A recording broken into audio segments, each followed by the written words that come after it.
This is the perfect podcast for the new year. Tim and Kris Hallbom reveal the 4 essential coaching questions every coach must ask the clients during a coaching session, and it's perfect information for creating New Year's resolutions that actually can get accomplished. Stay tuned. You are listening to the Essential Coaching Skills Podcast, a show devoted to uncovering the systems and the secrets that set the best apart, where you learn how to take your coaching clients to the next level, while you grow the coaching practice of your dreams. So sit back and relax, or sit up and get excited. Either way, you might want to pay attention. This could be important.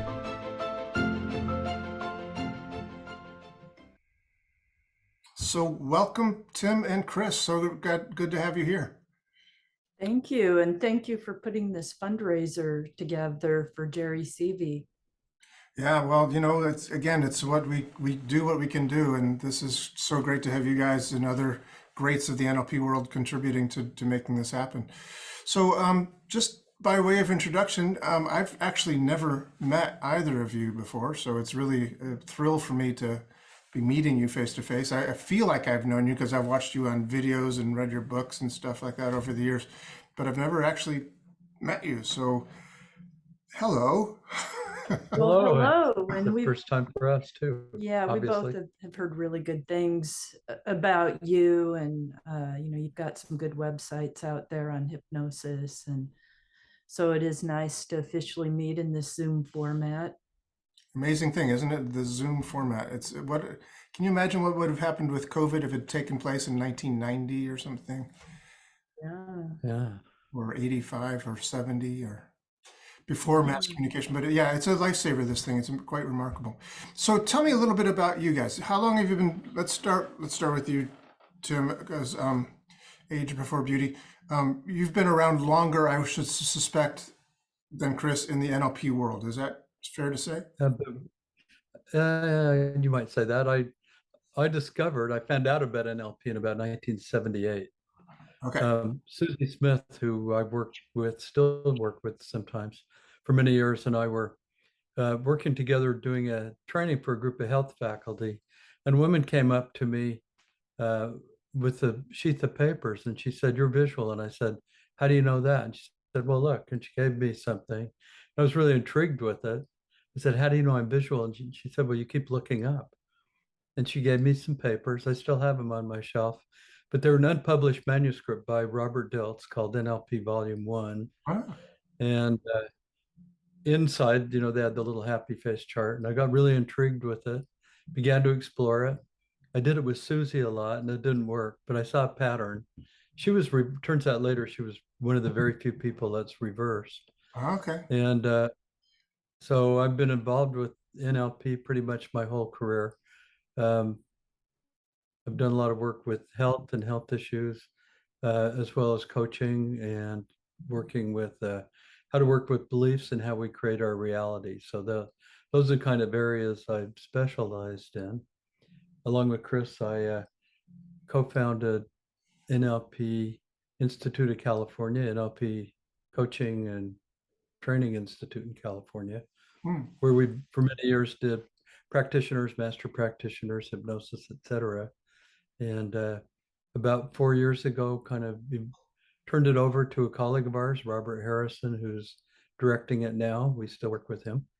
Hmm. And like Tim, I've been involved with NLP my entire adult career. I found out about it in 1987. I was getting my university degree in psychology and Mhm. language. So when I found out about neuro linguistic programming, the first time I heard those words, Doug, literally, I felt like I had been struck by a bolt of lightning. And Really? I honestly, well, neuro linguistic programming, and I was majoring in psychology and language and journalism.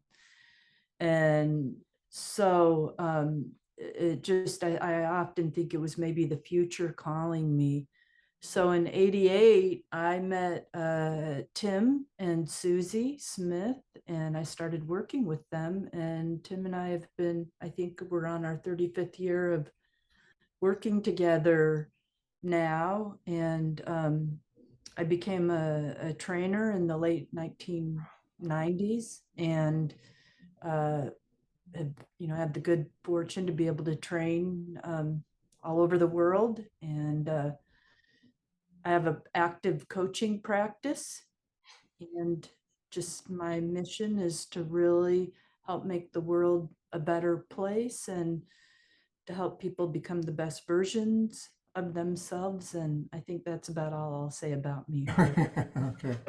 Well, I appreciate your reticence, but that's we could talk for hours, I'm sure, about you. What do you know about Mary Lou and Jerry Seavey? The people who are coming to this, I'm sure, are aware that we're raising funds for Jerry because he's had some, just say, medical issues that aren't covered by insurance. So we're doing what we can to raise some money for them. Do you know them personally? Oh yeah, back in the year 2000, Kris and I developed a program it was originally called the Money Clinic, and it was on how to work with limiting beliefs about prosperity and abundance in your life. And later we changed it to the Wealthy Mind. But after the first year or so, we had a lot of requests for people who wanted to train it. Hmm. And so we offered a trainer's training. And one of the very first people to come through in the very first group was Mary Lou Seavey. All right. So Mary Lou came through and has been teaching the Money Clinic ever since. And I think after we took it to Europe, she went to Europe with it and trained it in Europe. was our very first trainer to take it to Europe. And I know she's taught it in other countries as well.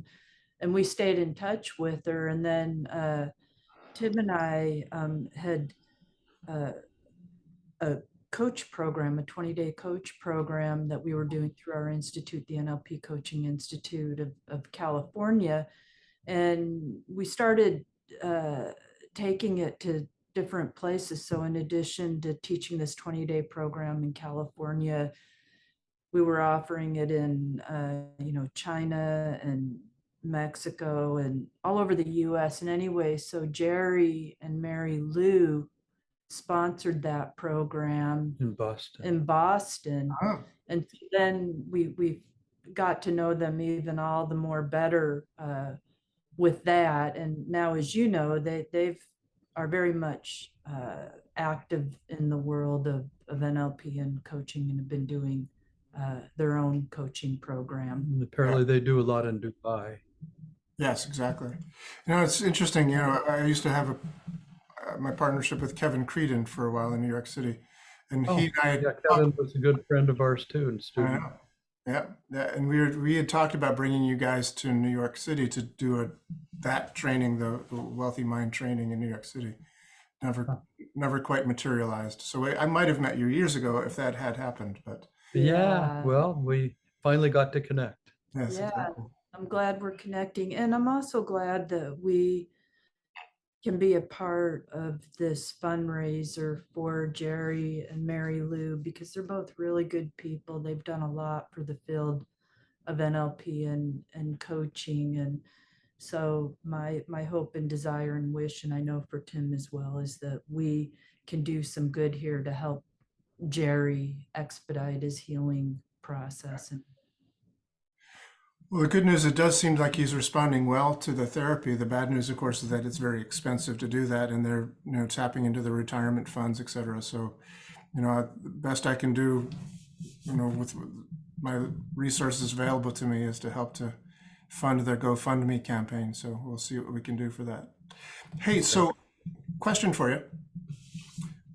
When I first learned NLP, which was in the 80s, people did therapies with NLP. We called ourselves NLP therapists. And somewhere along the line, I took a coaching training from this guy named Thomas Leonard.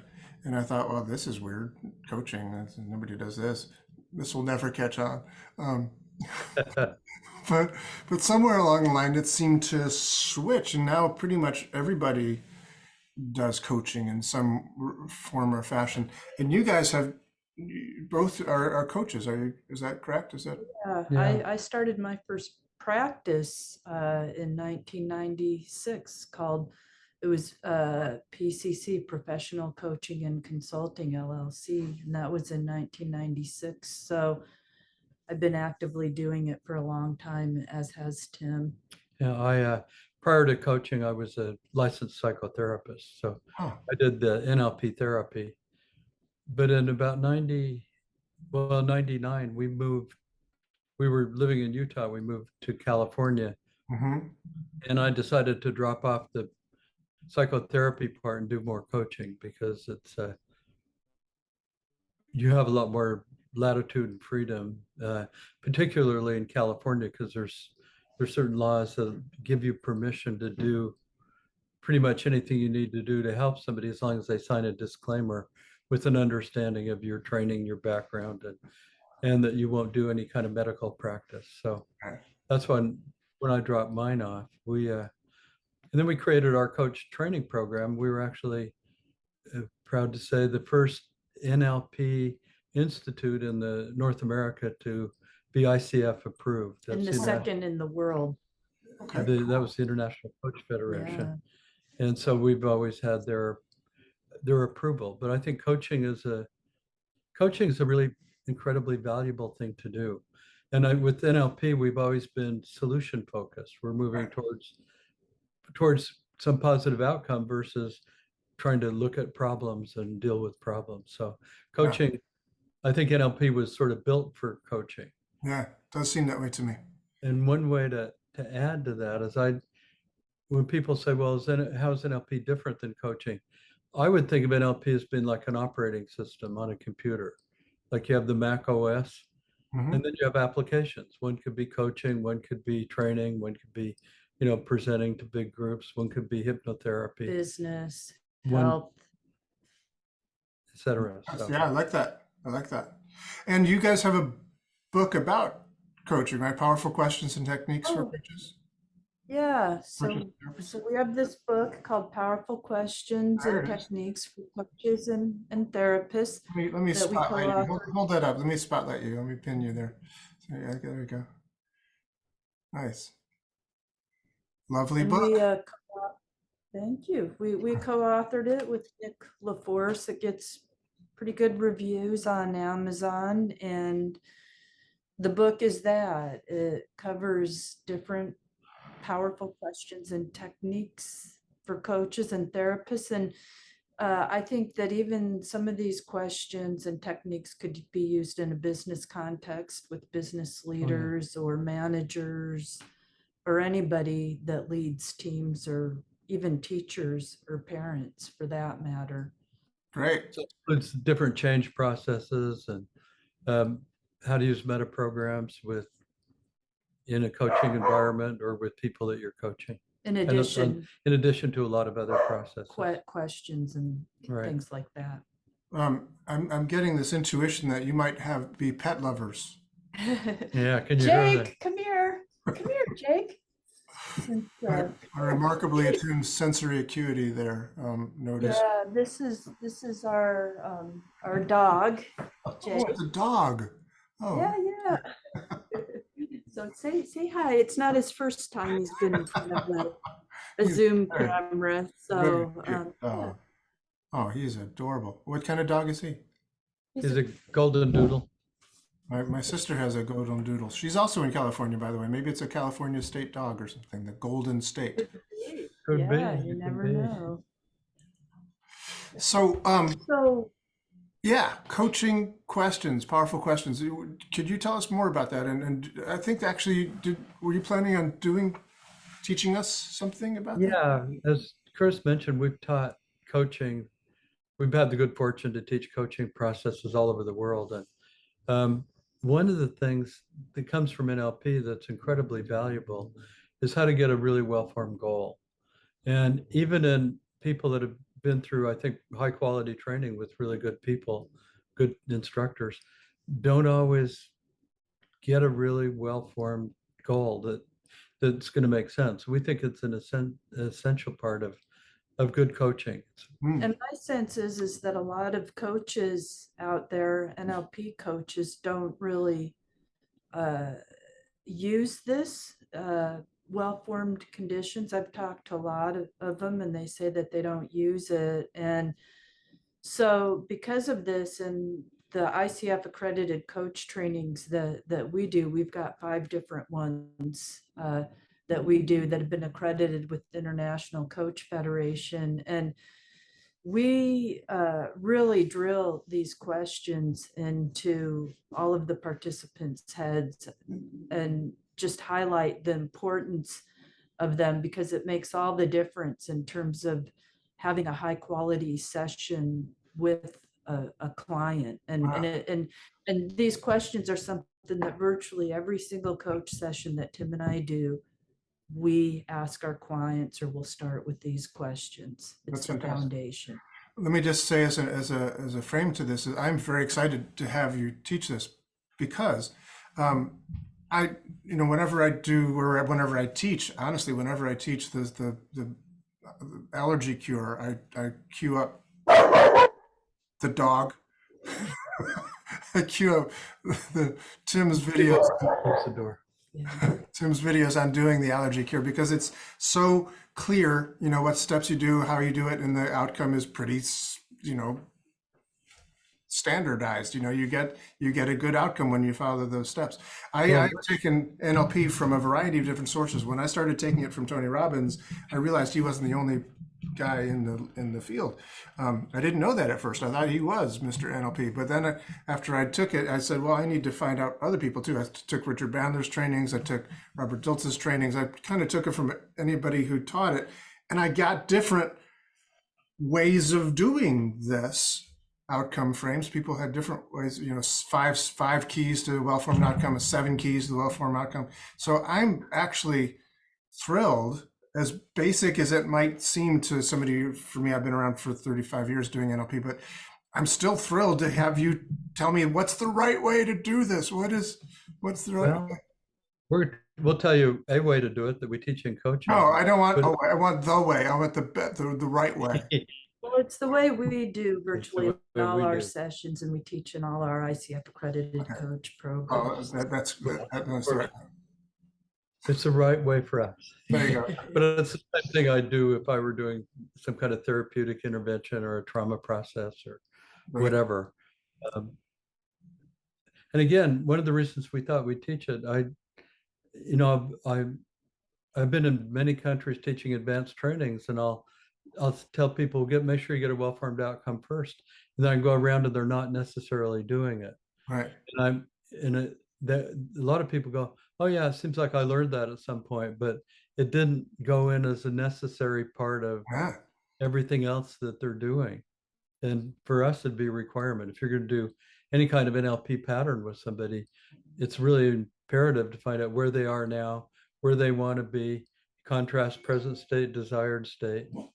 And that lets you know actually what to do and what to do in an ecological and appropriate way. So we like to just go over these and remind people, and maybe for some people listening, it'll be new material or material they hadn't heard quite this way.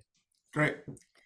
So the first question, and again, this is how we start all our coach sessions, and it's kind of an obvious one. It's, what do you want? And it seems so obvious, but it's really not. And I'll give you an example. Several years ago, we were doing our coach training in overseas in another country. And there was a participant that came up who said, I'm wondering, could you give me some advice on how to deal with a client? I've been working with her for 6 months. She's got all these relationship problems. She's not getting anywhere in her work, the work that we're doing together. And I'm stuck. So what would be your advice? And I looked at this person and I said, well, what does your client want? And the coach's face turned completely red. And she said, oh my God, I've never asked that. all I've been doing is focusing on the problems Mhm. and doing different techniques and processes to deal with the problems, but I've never actually asked her, what does she want, in this relationship? What does she want for herself? What's her bigger outcome here? She had never asked her that. One thing about a problem isn't a problem until it's different than the desired state. So we all have a lot of present states that are fine, right? Right. I mean, we're all dressed and that's appropriate for what we're doing right now. So it's not a problem. Might be a problem if we were dressed in some inappropriate way for what we're trying to accomplish. But then what we're always doing is identifying what do you want, but how contrasting with where we are now, what's the gap? And then you can use NLP resources to help close that gap. One little formula for doing NLP that Robert Dilts and I talked about over the years is present state plus resources equals desired state. And so if you don't have both of those, it's hard to really even define the problem appropriately. Of course, when once you know what you want, it needs to be stated in the positive, not what you don't want. And so often, clients will start with what they don't want. And often what they don't want will be the primary motivator. But if your brain can't make a picture of where you're headed, you're not going to have a clear idea of what to do. For example, if somebody comes up and they tell you not to do something, it tells you you're doing something wrong. And if you check what inner images somebody's making, it's a picture of themselves doing something wrong, but it doesn't tell them what to do next. So, if I suddenly said to whomever's sitting here watching this, you can't sit there. And if they say had the authority to say that, notice they know that what they're doing isn't maybe what they're supposed to be doing, but they don't know where to go. They go over there and I go, no, no, not over there. No, no. But if I say, please don't sit here, that chair's broken, please sit in this one, then they have a direction to move in. And then whatever we need to do to get them into that other chair would be the journey there. So And with your hypnosis background, you know that already. You know that. So you want to ask the question, what do you want? You want to make sure that it is stated in the positive. It's a positive outcome. It's not what the person doesn't want. It's what they do want. And then you want to make sure that what they want, the goal, can be initiated and controlled by the person. So if somebody says, well, what I want is I want my boss to quit being a jerk. Well, you can't really control what the boss is doing or how the boss is being. You can only control how you deal and think and perceive how the boss is being. Or how you might elicit new responses from the boss in some way. But so first of all, it needs to be your control. You need to be able to initiate it. It needs to be in a forward direction so you can make an image of where you're headed.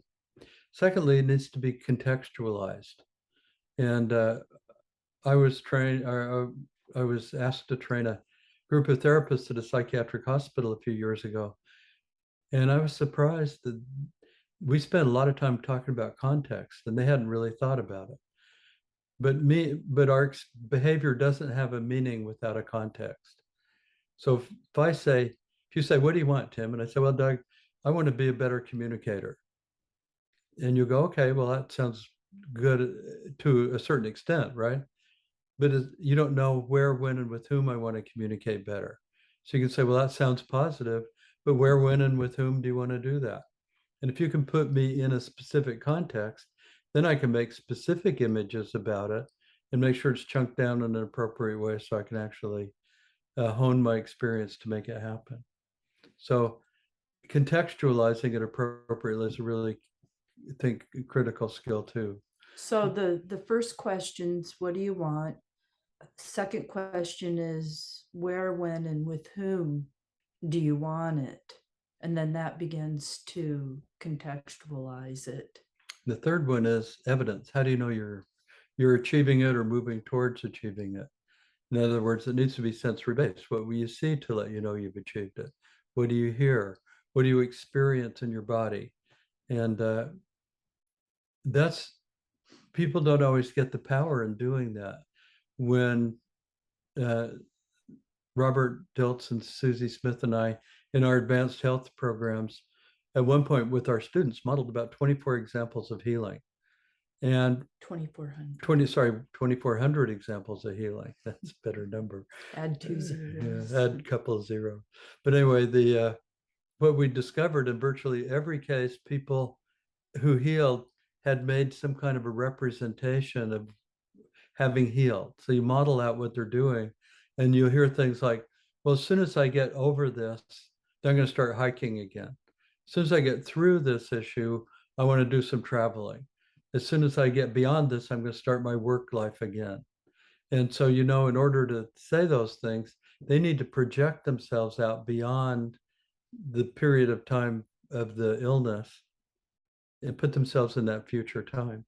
And by doing that, it's really telling your brain where you're wanting to head. It's I should say, not just your brain, your bigger mind, and maybe the field mind. You'll find that idea is in a lot of different places, philosophies, prayers. A lot of prayers are prayers about thank you. And if you say thank you, what's presupposed? That you've got it already, right? Yeah. Remember, there's a fellow named Greg Braden, probably many of your people that are watching this know who he is. But he wrote a book on the power of prayer at one point. And he said he went with a Native American who seemed to have a lot of personal power. They went to this special place because it's been dry for a long time.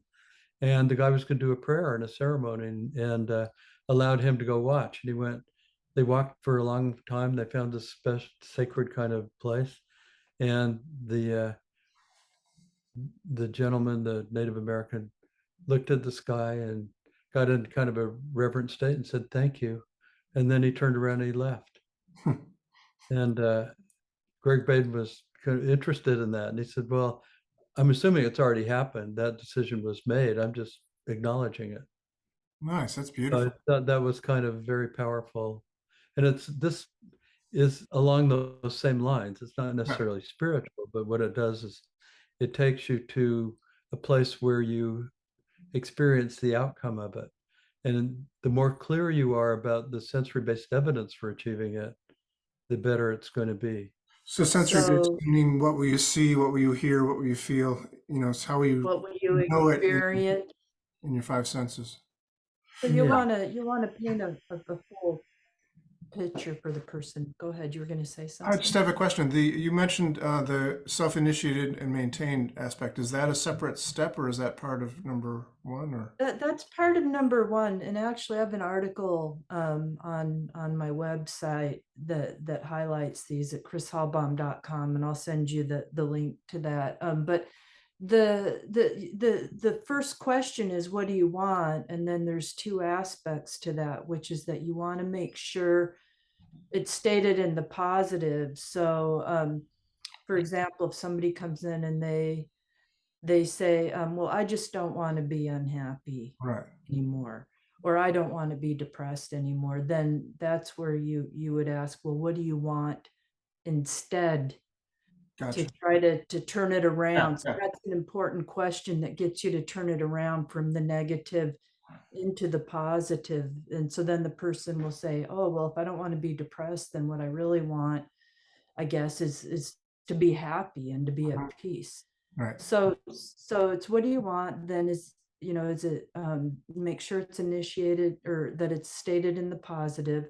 Second one, can it be controlled and initiated by the person? So you want to make sure that it's a goal that's within the person's control or power, that they can actually initiate. Got it. So that's all part of number 1. So it's like 1A, 1B. Yeah, that's number 1. Now, by the way, Kris is kind of, I was going to bring this up later, but the other part of the goal, the what do you want part, needs to be something that's chunked down enough so that people can go after it. And the context will help do that. But sometimes people say, I want to have peace. And that's a worthwhile thing to have as a human being. But there seems like something between right now and peace that you might need to do to bring that peace on. So sometimes you need to chunk You that need down to into chunk. smaller parts. Yeah, sometimes you can have these big macro goals and micro goals, and they might need to be chunked down. So, like if I had a client who said, well, I just want to feel peace, then that's again where it's important to ask, the second question, well, where, when, with whom Mm-hmm. want to be at peace? And they might be like, oh, well, at work. Right. I want to be at peace during the week when I'm in my team meetings because I get really stressed out. Right. And so now suddenly you've got a context that puts that in there. And you can do something about that. You can't just give somebody peace. To backtrack though, with what Tim was saying about chunking down goals, like one of the things I used to do a lot, my the types of people I work with tend to shift. For years and years though, I still do sometimes work with coaches who want to start coach practices. And so often that's their goal, is to start a coach practice. That's what they want. That's the macro goal. Yeah. But then there's a bunch of mini goals that come with that have to be chunked down. Like one could be getting a website together, or maybe they've got to transition out of a job. Or I had one client who had a very high paying job with a Fortune 10 company that wanted to start a coach practice. And it came out when we were doing this chunking down that he hadn't bothered to tell his wife that he wanted to leave. So now suddenly the goal of starting a coach practice, which is this big macro goal, now we've chunked down into all these little goals, including one that wasn't so little, which was talking to his wife, because we had to do a whole session just around that. So I'm glad that you brought that up, because there's sometimes, people try to take on too big of a goal and they're not chunking it down. So it needs to be chunked It down. actually reminds me a little bit of when I studied modeling with David Gordon. He made a distinction that I had not had before that. To me, it's like when you're modeling someone, you were modeling Erickson, or you're modeling Fritz Perls. You're modeling this whole person. And he said, no, no, no. You model an ability that they have, and you find out, what specifically do you want to model that they can do, and model that ability. That's a very different task. Yeah, exactly. Somebody was saying, I'd said almost the same thing to somebody, not about David Gordon, but that, you need to chunk it down to some task that you could actually do. And they said, well, I just want to model a really good golfer. And it was one of our master practitioners. Uh-huh. But golf has a lot of aspects. A lot of Putting aspects, is a different absolutely. skill than Yeah, driving, for example. for sure. Well, even just doing a drive, there's so many aspects in Yeah. terms of the way you position your feet and your knees and your arms, Yeah. and Yeah. the way you hold your head and where you put the ball. Yeah. But golfing is, Oh, very more true. than one skill. Absolutely. And I don't know if I'd want to model, Tiger Woods as a person, but, certainly like to model his golf game, or at least Oh, aspect. Yeah. yeah. Yeah. Yep, Yeah. absolutely. So, so I know I keep backtracking, but to just keep it clear. So, Yeah.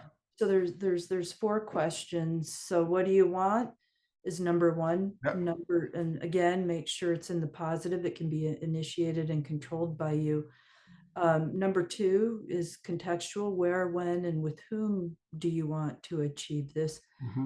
Number three is how will you know when you got it? What's your sensory-based evidence? So as a coach, you would just say to a question, well, what will you see, hear, and feel, or be experiencing? Mm-hmm. As you step in and you think about achieving this, what will you see? What will you hear? What will you feel? Oh, well, I'll be in this meeting. I'll see the group looking at me. They're nodding to me. They're taking notes. I can hear people asking questions. I can hear myself talking. I can hear them clapping afterwards. And what I'll feel or experience is like, yeah, I got this. You Right. know, I can do it. So that's a real quick example of Mhm. number three, getting sensory-based evidence. Now, those first three questions are really about an outcome that somebody has. And a goal actually has two parts. One is quantifiable. So if I come up with an outcome, we can measure whether or not I've achieved it. So if I'm a coach and I want to have 3 new clients a month between now and the end of March. Mhm. Well, we can count the clients. You can see what my activities are. Somehow it's going to be a measurable thing. And of course, we have the context, and we could we have evidence for whether I've achieved it. But to make it a goal, you need to put the motivation with it as well. In NLP, we have a very powerful process called meta outcoming, which is the outcome beyond the outcome. It's what you really want. So if I said if you asked me at that point, what would having 3 new clients a month between now and the end of March get for you? Mm. Then I could say, well, it'd get me a full practice. It would get me the level of income that I really want. It would get me a big enough group that I could sustain the practice that I'm wanting. And you could keep asking that meta outcome question. What would that get for you? And you might get into something like, well, it would get me satisfaction in life. It would get me fulfilling a purpose that I think I'm on the planet for. Mm. And so that's going to be the motivation behind it. So to have a real goal, you need the outcome, which is quantifiable, but you also need the quality part of it, the thing that will really get you, the driver, the motivator. Which leads us to our fourth question, which is, what will achieving this goal get for you?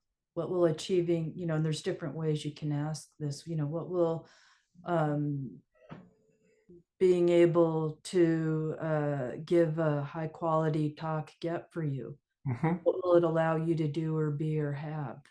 What will you achieve from this? What will be the big gift in it? I mean, those are all variations of the same thing. Yes. But that's basically the fourth thing to ask, is to get the motivation, because once you can get the motivation by asking that question or variations of the question, what will you get from achieving this goal, then that's going to really allow the person to propel towards their goals. Because now, like in the instance of somebody that wants to start a coach practice, their big motivator might really be about making a positive difference in the world and being aligned with their mission and doing what they love to do and helping people and feeling a great sense of deep satisfaction. And that's the motivation. So it's going to give them that little oomph Yeah. which is not really so little, but a big to go for it. So that's often the basis for motivation, is that meta outcome, that goal beyond the goal that you're going after. And it's amazing how easy you can do this. I don't think my dad will mind me sharing this, but he's 83 and very, very healthy, really handsome guy. Looks like he just stepped out of Gentleman's Quarterly. And he's very bored. He was in the health insurance industry, and unfortunately that industry's changed. And so anyway, long story short, he told me that he had a goal that he wanted to start working with people, maybe go to old folks homes. I don't know what they call them, what the right word. Long-term Typically care correct. facility. Yeah, sorry, I don't. Retirement community. Yeah, retirement, and cheer people up. And so I said, oh, okay. So we already had question number one. He had Yeah. just told me what he wants. And I said, oh, well, so, when are you going to do this? Where? And, and he'd already said the with whom, but he'd been telling me this for months. And I realized that suddenly one day I thought, I'm just going to conversationally do these questions. So I just said, well, when are you going to make the call to make this really happen? And so often I love asking clients that like want to start a coach practice, or they want to give a talk, or they want to run a marathon. Suddenly when you ask, when are Mm. you going to do this, it becomes so real. especially, and so with my dad, I just said, when are you gonna, make that call to, and he's like, oh, well, this afternoon, I'll do it then. And I'm Right. like, well, who are you gonna call then? How many people are you gonna call, and where are these facilities located? So we had a conversation, and then I'm like, well, I know it sounds like a silly question, but when you think about doing this, what will you be seeing and hearing and experiencing when you're on the phone? And he said, well, I guess I'll just pick up the phone and I'll call and I'll be talking to somebody, and it will make me feel good. And I said, so now we're on question number 4. It'll make you feel good. Well, so what will helping these people, do for you? What will you get from doing this? What will you achieve from it? What will Yeah. it really ultimately allow you to do or be or have? And he's like, well, I'll be feeling useful. I'll be feeling like I'm doing good in the world, like I'm making a difference. So, I mean, often when we do this in our coaching practices, which is virtually every session, we start off with these. You can take anywhere from 5 minutes to a half hour to go through these. But the beauty in going through them is then once you get that clear outcome, then the person has something to go for. So even if somebody starts off with like, well, I have difficulty sleeping. Um, a lot of times people will just focus on, the sleep issue. But what's nice is if you say, well, so what you really want is you want to get good sleep, you know, and when do you want to go to bed? And, where will you be sleeping? How long do you want to sleep for? When do you want to wake up? And you just start contextualizing it, and then the person in their brain, if you think of the neuroscience of it, the whole reticular activating system, which is at the base of your skull, is the part of you that gets you to focus on goals. And so once you can contextualize a goal and get what a person wants, when and where, what will be your evidence to let you know, then their brain has to start making a picture of it, and then the brain just automatically, unconsciously go for it. And identify what's more important and less important. So with the RAS, that's the part of your brain where if you're like fantasizing about owning a Tesla or a Mazda or a Nissan or something, and you're like, oh, I really want well, I'm just going to say it, a Tesla. I know he's not so popular right now, but you're like, oh, I really want that. That's like my dream car, and then suddenly you start seeing them everywhere. And Yes. that's the RAS that's getting you. Reticular activating system. Yeah, no, I've experienced that. I bought a car once, long time ago. Bought a car that I didn't know existed. It was a Datsun 210, not a fancy car, but one I could afford. But I just didn't know that it existed. Suddenly, I was an owner of one, and I started seeing them everywhere. They were everywhere. Yeah. Yeah. So, yeah. So, to reiterate, what do you want? Yep. Make sure it's initiated in the positive, can be controlled by you. Number 2, when, where, with whom do you Yep. want this? Number 3, what is your evidence? So your sensory-based evidence. So what will you see? What will you hear? What will you be experiencing to let you know that indeed you've actually achieved this goal? And perhaps number even the other 4, senses, taste and touch, might be involved depending on the outcome, right? absolutely. And Make thank the you for best adding beef that. stew. Right? So how will you know? Oh, yeah. Yeah, tasted My right. mouth's already watering. And then of course number 4, which is the benefit that helps motivate people, which is what will achieving this goal allow you to do or be or have? Yeah. What will you achieve from achieving this goal? What good will come out of it for you? What will be the big gift in it for you? Any variation of those questions. So this is fantastic, and I appreciate. I now know the right way to ask these questions. That's good. Something tells me you may have Already knew known. these questions. I have an article on my website, and I can forward the link to you. That's called "How to Help Your Clients Set Clear and Achievable Goals," Oh, that great. outline